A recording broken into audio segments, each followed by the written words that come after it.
Bangladesh air force museum ঢাকার তেজগাঁওয়ে অবস্থিত একটি সামরিক জাদুঘর, যেখানে রাডার, হেলিকপ্টার ও যুদ্ধবিমান সহ বিমান বাহিনীর গৌরবময় অবদান প্রদর্শন করে। দর্শনার্থীরা এই জাদুঘরের মাধ্যমে বাংলাদেশ বিমান বাহিনীর প্রযুক্তিগত অগ্রগতি ও ইতিহাস সম্পর্কে জানতে পারে।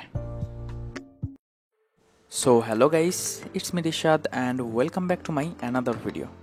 আজকের ভিডিওতে আমি আপনাদের সামনে তুলে ধরব বাংলাদেশের ঐতিহাসিক বিমান বাহিনী জাদুঘর। So guys, let's get started the video.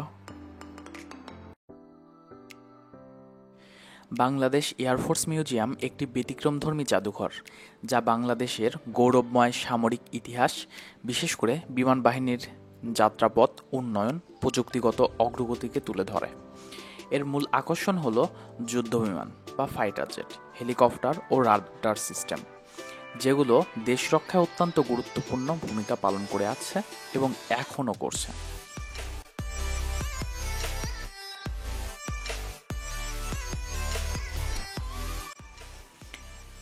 জাদুঘরে প্রবেশের পর ডান পাশে আপনার চোখে পড়বে ডেমো রকেট।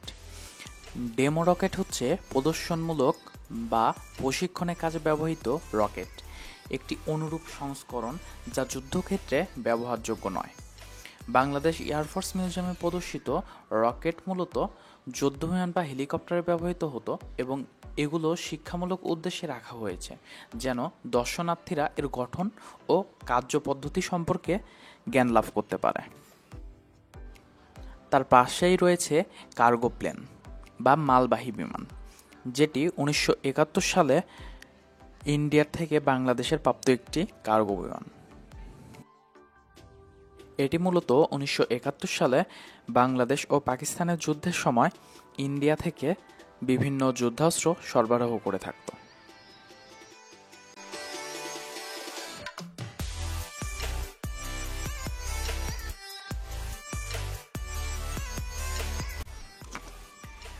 মিউজিয়ামে সংরক্ষিত হেলিকপ্টারগুলো বিশেষভাবে উল্লেখযোগ্য। অটোলেটেড 3, এটি 1971 সালে যুদ্ধে ব্যবহৃত প্রথম হেলিকপ্টার, যেটিকে বাংলাদেশের ব্যবহৃত প্রথম হেলিকপ্টার হিসেবেও অভিহিত করা হয়। তারপরেই রয়েছে বেল 206 ও MI-8 এ ধরনের হেলিকপ্টার, যেগুলো প্রশিক্ষণ কাজে এবং যুদ্ধের কাজে ব্যবহার করা হয়েছে। বাংলাদেশের আকাশ রক্ষায় রাডার একটি গুরুত্বপূর্ণ উপাদান। মিউজিয়ামে বিভিন্ন ধরনের পুরনো এবং মাঝারি রেঞ্জের রাডার সিস্টেম প্রদর্শিত আছে। গ্রাউন্ড কন্ট্রোল ইন্টারসেপশন রাডার, এই রাডার ব্যবস্থার মাধ্যমে শত্রুর বিমান ও শনাক্ত ট্র্যাক করা হতো। আর্লি ওয়ার্নিং রাডার, এই রাডার উচ্চ দূরত্ব থেকে বিমান ও ক্ষেপণাস্ত্র শনাক্ত করতে পারে।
মিউজিয়ামে স্থাপন করা ফাইটার জেটগুলো বাংলাদেশ বিমান বাহিনীর ইতিহাসের উল্লেখযোগ্য অধ্যায় তুলে ধরে, বিশেষ করে F-86 সাবরে জেট। এটি পাকিস্তান বিমান বাহিনীর একটি প্রধান যুদ্ধবিমান ছিল, যা পরবর্তীতে মুক্তিযুদ্ধের সময় বাঙালি পাইলটদের দ্বারা দখল ও ব্যবহৃত হয়। এটি ছিল তৎকালীন আধুনিক প্রযুক্তির একটি প্রতীক। এরপরে রয়েছে F-7MB ও F-7BGI। চীন থেকে সংগৃহীত এই জেটগুলো বিমান বাহিনীতে দীর্ঘদিন ব্যবহৃত হয়েছে। এগুলো সুপারসনিক গতি সম্পন্ন, দ্রুত টার্গেট ধরা ও আক্রমণ করতে সক্ষম। এরপরে রয়েছে বাংলাদেশের সবথেকে আধুনিক মিগ-21। সোভিয়েত প্রযুক্তিতে নির্মিত এই বিমানটিও মিউজিয়ামে সংরক্ষিত আছে, যা একসময় বাঙালি পাইলটদের প্রশিক্ষণে ব্যবহৃত হতো। এই যুদ্ধবিমানগুলোর মধ্যে দর্শনার্থীরা বিমানের গঠন, অস্ত্রসজ্জা, ককপিট, স্ট্রাকচার ও এর প্রযুক্তিগত শক্তি সম্পর্কে বাস্তব অভিজ্ঞতা নিতে পারে।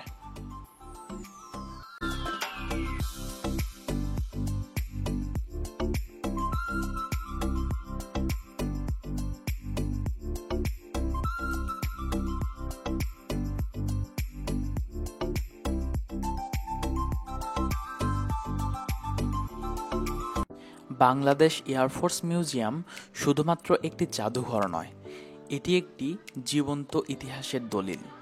এখানে সংরক্ষিত রাডার, হেলিকপ্টার, যুদ্ধবিমানগুলো আমাদের স্বাধীনতা সংগ্রাম, সামরিক অগ্রগতি, আধুনিক প্রযুক্তির সাফল্য তুলে ধরে। এর নতুন প্রজন্মকে দেশপ্রেম, প্রযুক্তিগত সচেতনতা ও সামরিক ইতিহাসে আগ্রহী করে তোলে। তাই শিক্ষার্থীদের, গবেষকদের এবং সাধারণ দর্শনার্থীদের এটি একটি চমৎকার গন্তব্য।